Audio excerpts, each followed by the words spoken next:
Halo teman-teman, selamat datang kembali semua. Selamat datang kembali ke channelnya Lembaga Hajatan Jogja alias LHJ. Yeay. Kali ini kita kedatangan tamu spesial nggak ya? Not so special ya. Spesial lah, karena dia ini member idol yang cukup terkenal juga di Jogja. Jadi saat ini bersama saya sudah ada Vanessa.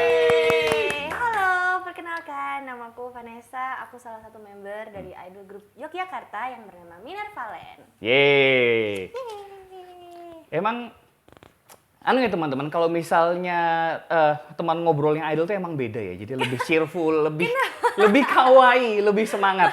Padahal aku hari ini tuh vibes-nya udah mau looks-nya yang kayak mature, dewasa, yang tidak cheerful banget, tapi tetap pembawaannya ini ya, kerasanya cheerful gitu ya? Iya dong. Oh gitu ya? Oke, nah Vanes ini di Jogja tidak hanya member dari salah satu idol group Minerva, tapi juga punya karir di grup duo Sugar Rush. Betul, Sugar Rush itu salah satu apa ya, istilahnya kayak subunit idol. Jadi dia anggotanya dua member, yang satu aku, yang satunya dia dari Kohisekai. Jadi emang subunit dari Kohisekai dan Minervalen. Baik. Dan Vanes ini juga punya karir solo atas dengan namanya Vanessa Rinjani. Vanessa Rinjani. Jadi kalau bikin single gitu atau perform solo dan nggak membawa nama Minervalen ya sebagai Vanessa Rinjani. I see. Berarti kalau misalnya kamu ada di tiga grup ini berarti emang sibuk banget dong ya? Alhamdulillah iya. Iya ya, kayak cuan. Kayak sebelum ini kan video ini di take sebelum puasa kan teman-teman. Nah sebelum bulan puasa aja, setauku ini Vanes ini selama 1 bulan yang aku tahu tiap minggu itu manggung terus, bahkan sampai keluar kota. 2 kali. Iya, manggung itu nggak cuma Minerva ya? Iya, nggak cuma Minerva waktu itu. Pokoknya kalau di total dalam 3 minggu itu aku perform antara 5 atau 6 kali berturut-turut, 5 deh kayaknya. Atau 1 bulan, jadi 4 minggu 6 perform atau 3 minggu 5 perform gitu, aku lupa. Wah, lumayan. Ya, jam terbangnya lumayan ya. Demi digesek. Demi cuan. Oke, nah Vanes hari ini aku ajak ngobrol terkait keresahannya yang dia bagikan sekitar 1 bulan lebih yang lalu. Nah, jadi sekitar 1 bulan lebih yang lalu, Vanes itu mengupload keresahannya di Instagram dan juga di Twitter juga ya? Instagram dan Twitter. Instagram di Twitter ya, tapi aku melihatnya di Instagram teman-teman. Nah, keresahan ini terkait dengan aktivitas dan interaksi Vanes antara Vanes dan para fansnya. Nggak cuma fansmu di Minerva ya, berarti fans di Sugar Rush dan fansmu sebagai bahkan fans yang tahu aku dari cosplay juga. Nah, gitu. Dan intinya dari keresahan itu Vanes menyampaikan teman-teman bahwa Vanes itu merasakan ketidaknyamanan gitu teman-teman. Ketidaknyamanannya seperti apa? Nah, itu yang akan kita bicarakan hari ini. Tapi aku mau nanya dulu sih ke Vanes yang pertama. Kamu tuh udah di dunia per-idol Jogja tuh udah berapa lama sih? Udah berapa tahun? Dari 2018 awal Februari. Jadi Februari 2018 itu udah aktif di dunia di skena per-idolan Jogja. Oke. Berarti sebenarnya kejadian-kejadian seperti ini itu kan sudah berulang kali yang menumpuk udah dari sejak tahun 2018 kan? Iya, cuman mungkin yang apa ya, yang aku ngerasa udah benar-benar terganggu dan akhirnya ngerasa aku harus speak up. Harus speak up gitu. Itu tuh baru ya ini kurang lebih sebulan yang lalu. Oke. Apa triggernya Nes yang membuat memutuskan aku harus speak up nih? Karena yang pertama menurutku yang ngerasain nggak cuman aku aja ya, dan bahkan nggak cuman member idol doang. Menurutku cosplayer juga deh ngerasain keresahan ini gitu. Terus juga apa ya, triggernya mungkin dari aku juga capek ya kan ngadepin itu kan nggak cuman sekali 2 kali, dan ngerasa kayak ini saatnya aku mengutarakan mengenai masalah ini gitu. Gitu. Udah capek negur orangnya doang dan semisal kejadian, aku tuh kan kebetulan bukan tipikal yang takut untuk langsung negur ya. Yeah. Kalau dulu awal-awal iya. Yeah, oke. Okay. Cuman makin kesini kan kayak, ya masa aku diem-diem doang. Gitu. Ku tegur lah. Tapi kalau yang ku tegur itu cuma satu orang ini doang, yang tahu kan ya mungkin yang ada di TKP doang. Yeah. Nah, dan jadi aku ngerasa awareness-nya kurang menyebar gitu loh, kurang sampai ke audiens yang lebih besar kayak gitu. Sementara aku ngerasa aku harus mencapai audiens yang lebih besar gitu loh, biar orang-orang tuh ngerti gitu. Iya.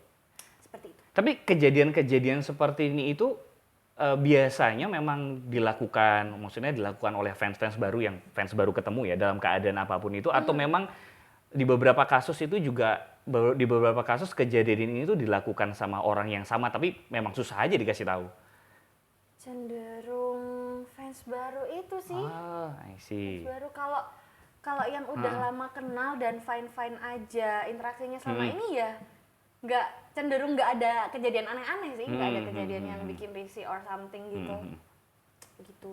Berarti ya, istilahnya kejadian-kejadian seperti itu memang terjadi, apa memang mereka itu tidak tahu, tidak mau tahu, atau memang agak sedikit kurang aja? Karena aku juga agak kurang paham kan dunia peridolan gini. Maksudnya aku juga baru, nih ya teman-teman, aku di Helaji juga baru mulai mencoba memahami dunia peridolan ini karena ya baru di dua event kami terakhir itu baru ngundang idol dan ngundang Minerva, dan dari situ aku dan teman-teman juga baru ngelihat oh ternyata dunia peridolan kayak gini. Makanya aku ngasih pertanyaan seperti tadi. Wah, kalau itu kayaknya aku nggak bisa memutuskan deh, karena itu kan POV dia kan, aku nggak tahu dia tuh ngerasa gitu doang nggak apa-apa kali, atau mumpung ada kesempatan gas aja lah gitu kan, nggak tahu ya. Tapi mungkin kalau yang kurasain kurang sadar kondisi waktu dan tempat, terus kurang memahami konsen. Oke. Jadi walaupun istilahnya ketika foto bareng bersama idol dalam kondisi apapun, itu pada dasarnya fans itu atau yang minta foto itu boleh minta pose-pose macam-macam ya? Ya nggak macam-macam, maksudnya bervariasi. Iya, tergantung dari idolnya yang diajak foto atau interaksi itu juga. Jadi kalau misal idolnya nggak masalah dengan pose yang di request, ya aku pikir juga nggak bakal jadi masalah gitu loh. Selama kedua belah pihak ini setuju dan nyaman-nyaman aja melakukannya. Iya. Oke. Kalau ini kita ngomongin fans peridolan secara umum aja dulu ya.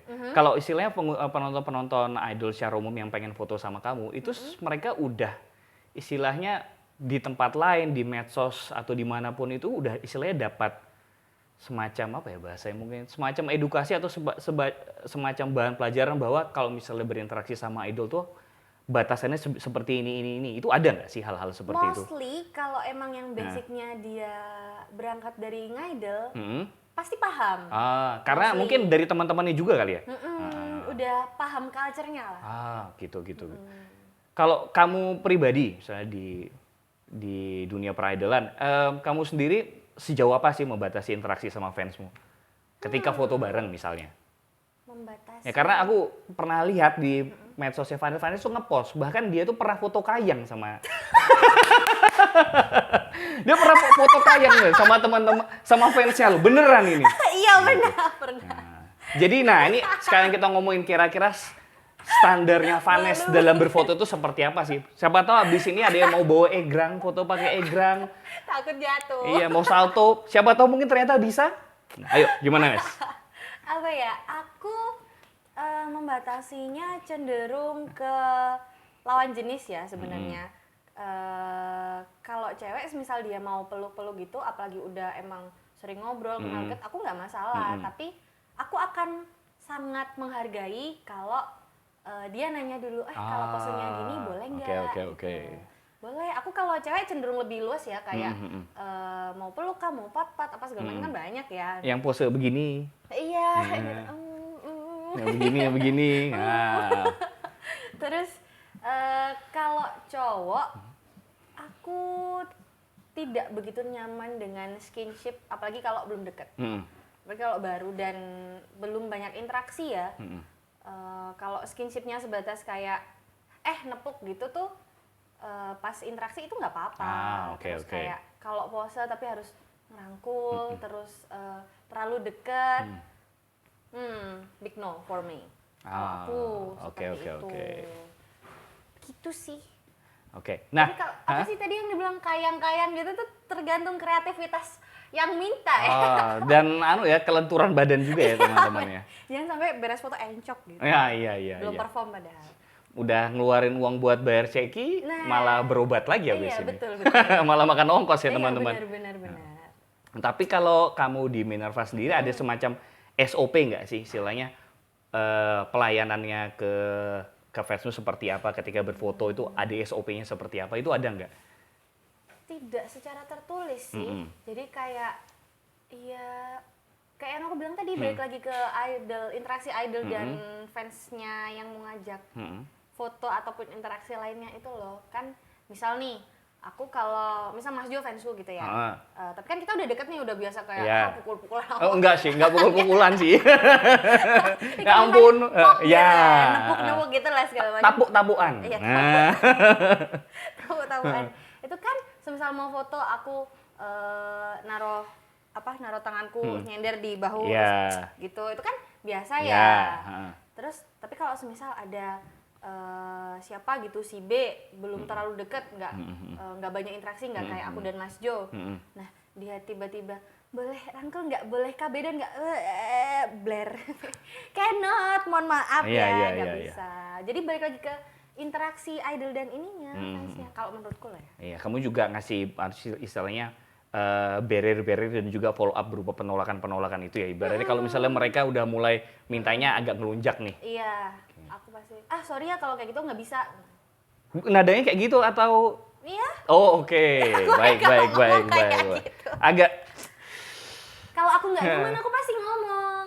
Daripada kayak terpaksa terus kayak iya aja, terus kedepannya interaksiku dan orang yang membuatku nggak nyaman ini bakal nggak enak di aku dong, berat di aku dong. Iya, jadi dengan kamu tegas itu dia juga ngerti ya batasnya sampai sejauh apa dan selesai sampai di situ. Nah, tapi masalahnya nggak semua orang nangkep poin itu gitu loh. Udah aku tegesin, nanti bisa aja diulang-ulang lagi. Nah, dalam kesempatan yang sama? Yes! Wow! Itu namanya orang mah beda-beda kan ya. Ada yang sekali dikasih tahu, oh iya oke, aku nggak akan lakuin lagi next time. Ada yang udah ditegur, maaf ya jangan kayak gini. Oh iya oke, sekali itu doang. Next event diulang lagi, kan pusing pala gue. Iya. Harus dikasih tahu lagi. Jadi beda-beda cara penanganannya tiap orang. Ya, oke. Nah, setelah kamu nge-share keresahanmu kemarin di medsos, tanggapan teman-temanmu dari dunia peridolan sendiri gimana sih? Teman yang idol juga gitu ya? Iya. Ya, baik teman-teman sesama member idol dan teman-teman dunia peridolan secara umum lah. Ya, salah satunya kan kamu punya grup fans kan yang namanya Vanessa Sky. Nah, itu juga tanggapannya mereka seperti apa? Aku tuh bahkan sebelum speak up, aku tuh tanya dulu ke mereka. Wah, suportif sekali ya circle-nya. Aku tanya dulu. Bagus. Ke Minerva, aku tanya. Minerva tuh nggak cuma member ya, aku tanya ke manajernya juga. Terus aku juga tanya ke Dea yang satu subunit grup itu tadi, Sugar Rush. Kirain Dea Imut. Dea Imut. Wah, beda generasi. Mohon maaf. Oke. Ada gap generation di sini. Terus aku juga ngobrol dulu sama anak-anak Vanessa, nanya dulu di grup, guys menurut kalian gimana ya kalau aku speak up soal hal ini, karena jujur aku merasa terganggu dan aku merasa ini tuh harus diomongin dan banyak orang yang harus disadarkan mengenai poin ini gitu loh. Dan mereka kayak responnya, oh iya nggak apa-apa, ngobrol aja, kasih tahu aja ke orangnya, udah belum, maksudnya kayak udah negurin, udah aku tegur, tapi orangnya gitu mulu, makanya akhirnya aku memutuskan untuk speak up kayak gini. Oh iya nggak apa-apa, speak up aja, bagus. Terus aku tuh sampai itu kan aku save dulu kan postingannya yang berisi tulisan bla bla bla itu, aku save, terus aku kasih lihat ke mereka, menurut kalian ini bahasanya sudah baik belum ya, sudah mudah dan bisa diterima oleh banyak orang belum ya? Udah kok, nggak apa-apa, post aja. Dan aku kan tidak mainan Twitter ya, punya akun Twitter sih, tapi nggak begitu mainan Twitter. Jadi aku nggak ngelihat tuh kemarin setelah kamu ngepost di Twitter apa yang terjadi gitu. Nah itu boleh cerita nggak sih di Twitter itu tanggapan netizen gimana? Karena kalau di Instagram kan tanggapan yang diberikan DM. Kan DM, itu kan privat. Ya, tapi kalau betul. Tapi kalau misalnya di Twitter kan itu jadi bahan diskusi kan. Nah betul. Itu responnya di Twitter kemarin gimana? Tidak jauh berbeda dengan DM yang masuk dari reply ini Instastory. Ya mereka mendukung kayak apa ya, thank you ya Nes udah speak up, nah gitu ngomong, terus juga mendukung kayak semacam gini ya teman-teman, kalau mau interaksi foto sama idol tuh yang penting tuh konsen gitu. Dan ya ada juga yang reply semacam spill koordinat akun kayak gitu. Wah, spill pelaku, spill pelaku kayak gitu. Tapi kan aku kayak janganlah, kenapa harus di-spill gitu. Kecuali udah benar-benar parah dan banyak orang yang harus aware sama orang pelaku gitu kan. Baru mungkin aku akan mempertimbangkan untuk ini loh orangnya yang harus kalian waspadai. Cuman kan ini menurutku belum sampai di titik itu gitu loh. Jadi no spill. Oke. Biar ada kesadaran dari pelakunya sendiri aja.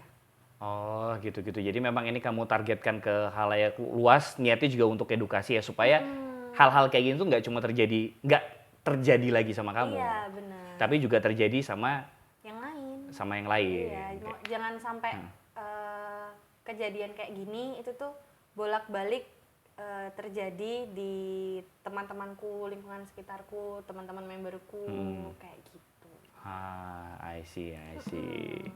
Nah, kalau dari itu kan tadi dari ya istilahnya itu kan bentuk-bentuk support dari fans kayak dari Vanessa gitu. Kalau misalnya setelah kamu kemarin nge-share di medsos itu, di internal dunia peridolan sendiri ada obrolan lanjutan lagi nggak sih menanggapi isu yang kemarin kamu share itu? Antara iya dan tidak kali ya. Aku kurang tahu, maksudnya kayak bahasan itu tuh ya udah kayak 24 jam story itu nongol. Terus di Twitter juga aku nge-tweet yang lain kan udah ketimbun. Jadi aku nggak tahu ya ada bahasan di skena keseluruhan idol yang ada atau enggak. Ya mungkin ada tapi aku nggak tahu. Soalnya nggak ada yang bahas lagi ke aku gitu loh. Ya sebatas bahasanku mengenai poin itu tuh sebatas waktu aku nanya. I see. Dan setelah aku speak up ya kayak oke, nice Vanessa, udah kelar gitu. Oke. Itu pas kamu nge-share itu, setelah kamu nge-share itu di medsos, aku lupa sih. Itu ada event lagi nggak sih setelah itu? Kau menghadiri event lagi? Event apa? Ada pokoknya perform. Aku agak lupa juga nih urutan waktunya. Nah, setelah kamu nge-share itu ya? Itu yang setelah itu tuh kayaknya ya aku sama Minerva perform di Lipo. Oke. Betul. Terus habis gitu aku masih perform solo di Moeru. Betul. Itu satu lagi berarti. Ada satu lagi? Ada Sugar Rush lagi. Itu di Amplas. Berarti ada 3 kali setelah kamu nge-share. Kerasa nggak ada perubahan interaksi fans sama kamu setelah kamu nge-share di 3 event itu? Sedikit menurutku. Karena sedikit? Apa ya? Belum ya. Karena pelakunya datang sekali doang di antara 3 event ini. Oke. Dan itu masih mengganggu sebenarnya. Pelakunya datang sekali di yang Moeru. Di 3 event setelah kamu nge-share ini. Berarti dia memang sebelumnya itu udah pernah melakukan hal yang sama berarti orang ini. I see. Iya, masih mengganggu. Apa ya, kalau aku nggak bingung nih bahasa halusnya apa ya. Kurang tahu diri mungkin ya. Apa ya? Bahasa halusnya apa dong? Bodoh. Kurang sadar diri. Aku udah aku tuh lihat kan orangnya datang dan aku masih belum nyaman untuk berinteraksi lagi ya. Dan ya aku menghindar dong. Tapi dia tuh kayak masih ngintilin kemana-mana gitu. Oh, dia ngintilin tuh berarti emang tidak kemudian datang beli ceki dan request foto gitu emang enggak berarti? Enggak, jadi kan kejadiannya itu tuh gimana ya? Ini flashback lagi nggak apa-apa? Nggak apa-apa. Ke cerita kejadiannya gitu ya, yang nge-trigger aku gitu. Itu kan lagi di suatu event aku sama Sugar Rush tuh ya, aku sama dia. Nah itu tuh lagi direct selling, aku lagi ngerjain ceki atau Polaroid, foto Polaroid ya, merchandise-nya kan adanya waktu itu ya cuman Polaroid doang. Lagi ku tulis-tulisin, dikasih greetings, kasih sign kayak gitu kan. Aku nggak pernah nolak orang ngajak foto bareng di luar ceki atau foto Polaroid itu, tapi nanti ya karena aku harus mendahulukan yang sudah bayar dong. Betul, yang PO duluan. Betul, yang udah pesen dan foto bareng pakai Polaroid itu kan. Iya. Kan pasti pada mau desain ya. Betul. Kan segini bos, harus dikerjakan. Kan yang ngajak foto bareng itu bisa nanti gitu loh. Orangnya ngajak foto bareng. Aku bilang, oh iya nggak apa-apa nanti ya, tapi udah tuh sekali. Lanjut nih ngerjain nih, cek-cek lagi, foto-foto lagi, ngerjain lagi, balik lagi dia 2, ayo foto bareng, aku bilang lagi, iya bentar ya, aku selesaiin dulu yang aku harus kerjain ini, balik lagi dia, yang ketiga nggak ngomong, diginiin, maaf ya, ditol-tol gitu loh, terus kayak, dan intensitasnya tuh kayak, tuing kayak, berarti kalau misalnya aku mengibaratkan kejadiannya kamu lagi di booth yang standar ya, di meja gitu berdua. Terus dia datang dari samping. Dia di sisi kananku. Dan panas kayak aduh apa sih, aku langsung gitu dong. Aku kesel. Kenapa? Gitu. Ini mau foto bareng. Iya, kan udah bilang iya. Nanti ini loh, aku masih ngerjain ini. Nanti kalau udah selesai ayo, nggak apa-apa foto bareng. Aku kan harus nyelesain ini dulu. Terus jangan asal pegang-pegang gitu dong, nyolek-nyolek gitu. Aku tuh nggak suka, nggak nyaman. Aku bilang gitu. Iya. Dan itu kan aku kok ya ngepasin ini, momennya tuh hening, set. Ya orang-orang ngeliat. Terus semua orang pandangannya tertuju ke dia? Mostly, iya. Ya ke kami, karena kan kami dekat kan. Pasti ngeliat ke kami. Terus syukurnya, untungnya panitianya tanggap, jadi langsung apa sih bahasanya, dijauhkan. Oh, digiring ke tempat yang aman. Iya betul. Tapi kayak aku somehow kasihan juga, tapi dia ganggu aku nggak nyaman. Ya gimana? Ya itu kejadiannya tuh itu. Seperti itu. Tapi aku nggak langsung speak up di hari event yang sama gitu. Aku lupa aku jarakin 1 atau 2 hari gitu. Semedi dulu di rumah ya?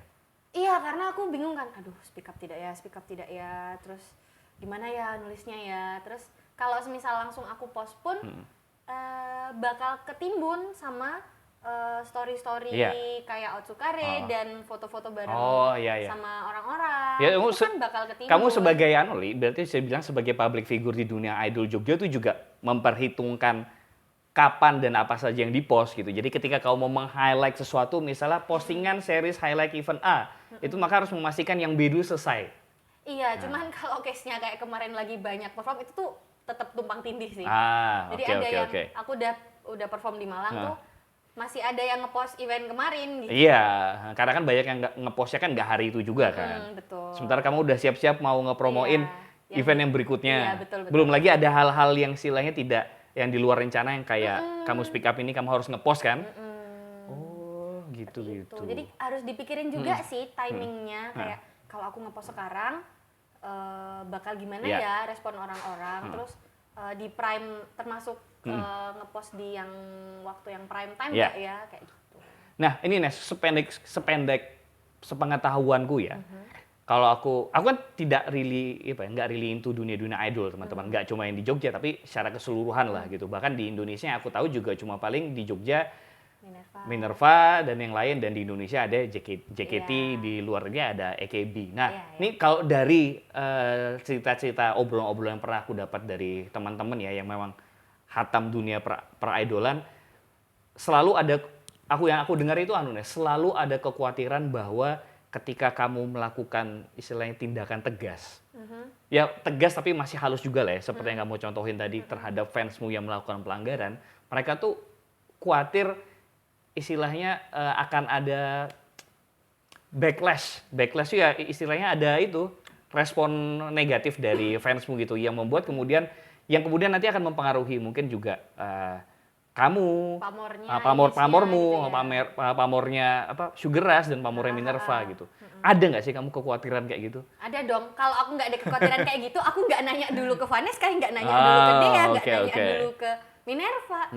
Karena aku punya kekhawatiran lebih ke apa ya? Aku lebih mikirin ke grupku sih. Karena kayak semisal yang dapat dampak negatif aku itu nggak apa-apa, tapi jangan grupku gitu loh. Betul. Gitu, makanya aku harus memastikan, make sure ini kayak gini gimana. Gitu. Ya, tapi bagaimanapun teman-teman apa yang dilakukan Vanessa ini cukup diacungkan jempol ya. Karena ini memerlukan sebuah keberanian teman-teman. Ya LHJ ketika bikin event memang mencoba sebaik mungkin untuk memberikan keamanan dan kenyamanan kepada para talent gitu. Tapi kalau tapi kan istilahnya jangkauan kerjanya LHJ ini kan juga istilahnya tidak 100% selalu ada di satu titik selama event itu berlangsung gitu loh. Jadi ketika misalnya ada talent-talent performer seperti Vanessa yang bisa speak up itu sangat kami acungi jempol gitu. Dan itu juga bisa jadi bahan pertimbangan kami gitu loh untuk istilahnya ya, ketika nanti kita kerja bareng sama idol, salah satunya sama Minerva atau sama Sugar Rush sama Vanessa, kita udah tahu lah mengantisipasinya seperti apa gitu ya. Dan menurutku sih teman-teman satu hal lagi yang patut diacungi jempol adalah support dari circle-circle terdekatnya Vanessa. Iya, dari Minerva, dari Sugar Rush, dari Vanessa juga. Iya, karena speak up kayak gini kan ya sulit ya kalau nggak ada yang support ya. Iya, kayak awalnya tuh kayak takut, apa sih? Takut dibilang alay gitu loh, takut dibilang too much kayak gitu doang. Iya. Tapi kan for me itu nggak gitu doang. Iya betul doang. Ya, takut kalau nggak ada support kan ketika dapat respon gitu doang, terus nggak ada yang maksudnya tidak ada yang membela secara aktif di medsos itu kan akhirnya kita juga tenggelam kan sama komentar-komentar negatif netizen. Jatuhnya percuma ya kan kalau nggak ada yang support gitu. I love you guys, terima kasih untuk supportnya. Jadi intinya buat teman-teman istilahnya pegiat event yang ada di Jogja, ketika menghadiri event yang ada idol, pesanku nanti Vanessa juga menambahkan adalah jangan lupa bahwa di balik sosok idol kalian ini juga ada seorang manusia ya. Yang bisa merasa lelah dan tidak nyaman. Iya. Ya karena capek ya, maksudnya ngeladenin ceki, tanda tangan, foto bareng segala macam. Ya mungkin berasa capeknya di belakang ya. Kalau waktu di event gitu euforianya kan happy gitu ya. Nggak berasa capeknya, cuman adrenalinnya tinggi banget ya. Iya, balik event capek juga ya habis interaksi sama banyak orang gitu. Ya dan belum lagi ketambahan kalau yang kayak begitu-begitu. Kan capeknya double-double ya. Yang harusnya capeknya cukup kayak biasa. Fisik. Capek fisik beres event, ya capek mental dikit habis interaksi sama banyak orang. Kan kalau ada kejadian kayak gitu kan capeknya berasa saat itu juga. Iya, dibawa tidur, makan selesai. Tapi kalau misalnya ada kejadian-kejadian kayak gini kan ya kepikiran terus ya. Makanya speak up. Iya, dan itu juga teman-teman bahwa kita kan juga nggak pengen ya kemudian ada hal-hal kayak gini itu semakin banyak, terus idol-idolnya nggak nyaman, terus karena peridolan jadi semakin menurun, kita kan juga nggak pengen ya. Kita pengen dunia eventnya tetap rame, idol-idol tetap rame, fansnya jalan, makin banyak yang beli ceki. Amin. Ya kan ada perputaran cuan juga. Cuannya berputar, industrinya juga jalan kan semua senang teman-teman. Jadi memang demi kenyamanan masing-masing ya kita memang harus cukup sadar diri ya untuk menjaga batasan-batasan itu. Sama mungkin aku mau nambahin sebenarnya nggak cuman dari sisi apa ya, sisi dari idol ke fansnya, tapi mungkin dari fansnya kalau ngerasa waktu interaksi atau foto bareng sama idolnya ngerasa kurang nyaman, itu juga nggak apa-apa banget loh kalau bilang kayak semisal kan jadi goes both ways ya, dua arah ya. Bagus. Jangan cuma satu arah doang. Okay. Kasihan dong bebannya jadi di mereka doang. Kayak misalnya nih, aku tuh kan orangnya gemesan ya, sama orang gitu kalau lihat gemes dikit gitu, cubit-cubit, pencet-pencet gitu kan. Ya kalau udah kebiasa mah nggak apa-apa, cuman kan kalau ada yang mungkin fans baru gitu mau ngajak foto, udah dia ngajak fotonya nyiapin mental dulu, malu-malu gitu kan mungkin. Aku mau foto sama Kak Vanes terus nggak taunya dia shock gitu karena aku gemes sama dia unyek-unyek. Dia juga berhak untuk ngomong gitu, Kak Vanes maaf aku takut kalau diunyek-unyek gitu, atau ya itu contoh ya. Bagus. Jadi bilang aja nggak apa-apa, jangan cuma dari idol ke fansnya yang jatuhnya memberikan beban. Iya. Jadi keamanan dan kenyamanan di dunia peridolan ini tidak cuma dari fansnya doang ya, tapi itu juga dari ekosistem keseluruhan. Kayak tadi ada circle-nya Vanes ya, ada Vaneska ya, ada fans, dan dari idolnya sendiri juga cukup membuka diri gitu. Kalau misalnya ada fans-fans yang merasa tidak nyaman dan bilang aja, misal, Kak Vanes jangan cubit dong, misal kayak gitu. Ya. Oke, sebelum kita udahan aku punya satu pertanyaan. Tadi menarik karena kamu bilang fans itu juga berhak istilahnya merasakan keberatan kalau misalnya dari idol ada interaksi yang sedikit berlebih. Nah, kalau masih ngomongin kejadian-kejadian seperti ini, pernah nggak terjadi suatu kejadian di mana fans menegur fans? Fans menegur fans? Oh, pernah. Awal-awal dulu juga pernah. Karena ini kejadiannya dulu kayak gini. Ada yang ngajak foto. Main rangkul, langsung begini aja tuh. Iya. Wah. Sedep bener nih orang gua rasa-rasa ya. Terus kan respon spontan gue kayak gitu kan. Nah itu yang teman-teman fans yang di sekitar situ juga langsung, weh jangan gitu. Kayak gitu. Oke. Bagus. Ya syukurlah kalau ternyata memang semua aspek dan semua orang yang ada di dunia peridolan ini saling support ya teman-teman. Kan bakal enak kalau saling support dan interaksinya nyaman dua arah gitu, nggak cuman satu arah doang interaksinya, berasa nyamannya. Jadi sebisa mungkin dibikin nyaman untuk semuanya. Oke. Baik, sebelum kita udahan, Vanes, ada yang mau disampaikan lagi? Apa nih, mengenai apa? Ya, mengenai yang kita bicarakan barusan. Atau mungkin kalau mau promo event-event. Nanti itu promo eventnya. Promo yang event LHJ dong. Iya. Ini ntar keburu eventnya udah ada, tapi ini belum nongol. Oh ya udah, nanti aja deh. Apa ya? Yang ingin ku sampaikan, poinnya itu sih. Mari kita semua menjaga environment event tetap nyaman buat semuanya, nggak cuman buat talent, nggak cuman buat pengunjung event, tapi ya buat semuanya. Dan kalau mau foto yang didahulukan, jangan lupa bayar ceki. Oke. Karena iya sih, masuk akal, karena kalau orang pesen ceki kan difotoin tuh. Iya. Sekalian dong Mas, difotoin pakai HP. Nah kan sekalian ya kalau kayak gitu. Malah lebih praktis ya. Iya. Ya nggak perlu rebut-rebutan sama orang lain. Nggak perlu nunggu nanti idolnya beres ngerjain merchandise. Sekalian aja waktu ini. Cuman notes tambahan ya, karena ini kejadian juga. Kalau foto bareng itu juga tahu waktu dan kondisi. Jangan nurutin ego kalian aja. Kayak misalnya, aku mau fotonya harus perfect yang aku mau. Lah kan waktunya harus golden ratio misalnya. Iya. Kan waktunya berbagi sama yang lain juga. Ya, kalau dirasa ini udah oke kok fotonya, ya udah dulu. Nanti kalau misal masih ada waktu baru foto lagi. Karena yang lain ada yang ngantri juga ya. Iya, benar. Oke, kalau gitu itu dulu teman-teman. Terima kasih sudah mampir ke channelnya LHJ. Sampai jumpa lagi di obrolan-obrolan berikutnya. Bye-bye.